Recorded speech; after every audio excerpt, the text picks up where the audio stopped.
Good evening, everyone. Hi, my name is Verdonda Mays Cooper, and I'm here to discuss the interpreting process for INT 105. I believe this is Mind Map 3. We are discussing tonight the interpreting process, and we're going to start with the beginning, really. In the beginning, before interpreting became a profession, the deaf were helped by a multitude of people. A lot of times it was the church, the clerics and the ministers in the church. It could have been neighbors, friends, community members, and oftentimes it was their children. And from this service model of helping the deaf, we evolved over time, and from the helper to just the basic helper to the conduit, which is we just process information and gave information to the deaf person, to the communication facilitator. That was one of the last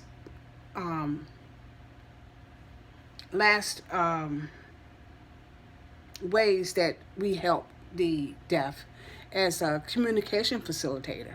Now we are considered bilingual, bicultural, which means we are a cultural facilitator for the deaf. So in any deaf interpreting process, you have three or more participants. Well, basically three participants. You have the deaf interpreter.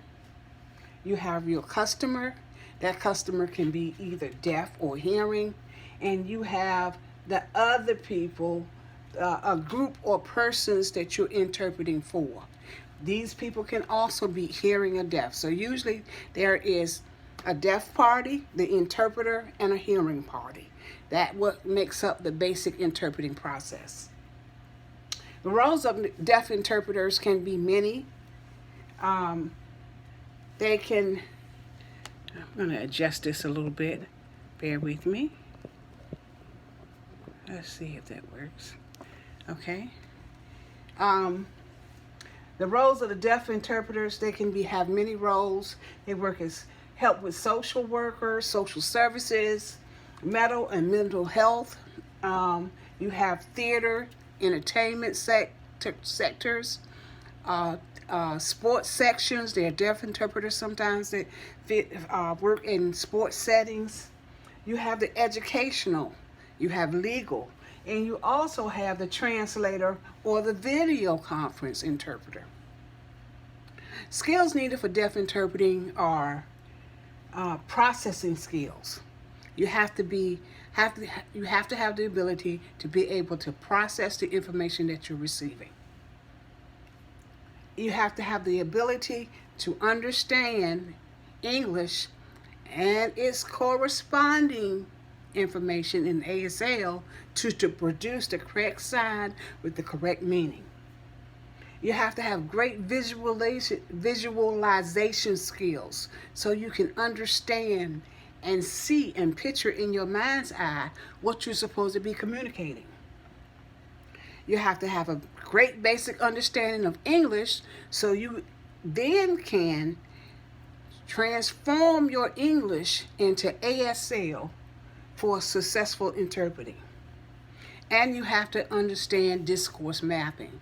And discourse mapping is just being able to construct and deconstruct the parts of a conversation.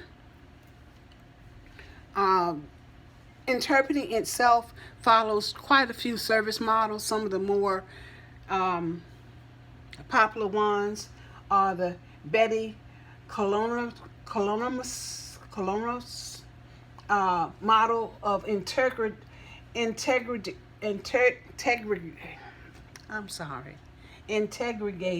model.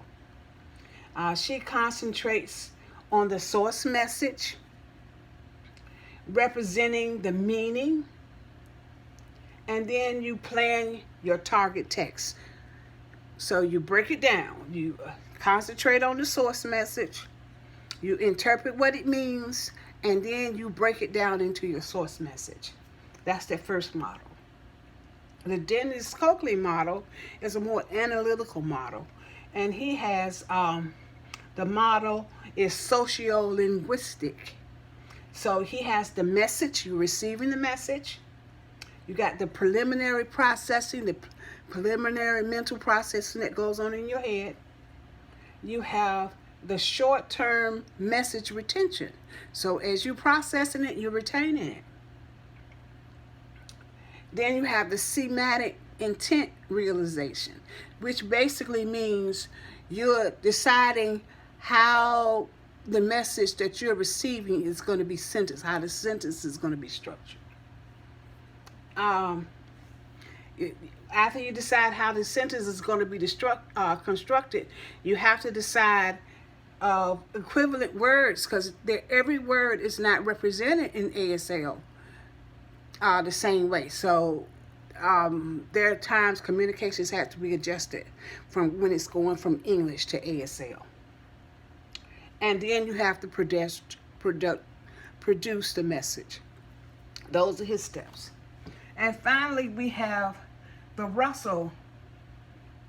It's the meaning-based model, and this is what it means.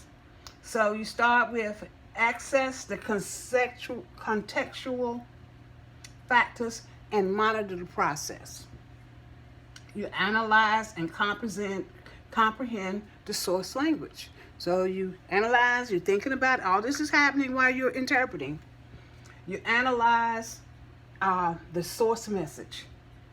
You apply the contextual linguistic schemas. So you're applying the information that you receive to the schemas and which is preconceived ideas about how something's supposed to go, and to the effective message. So you have to have a wide variety of experience and understanding, so you know just what situation you're dealing with, so how you can correctly break down the information so you can give an accurate interpretation.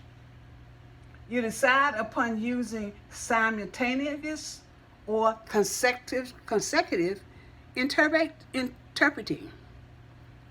Tongue-tied, sorry. So it's up to you. You have to decide as the way the information is being presented to you, where you can interpret simultaneously, or you can consecutive interpreting. So a lot of times consecutive interpreting can be more precise because you are having pauses in the middle of receiving the information before you have to give it out.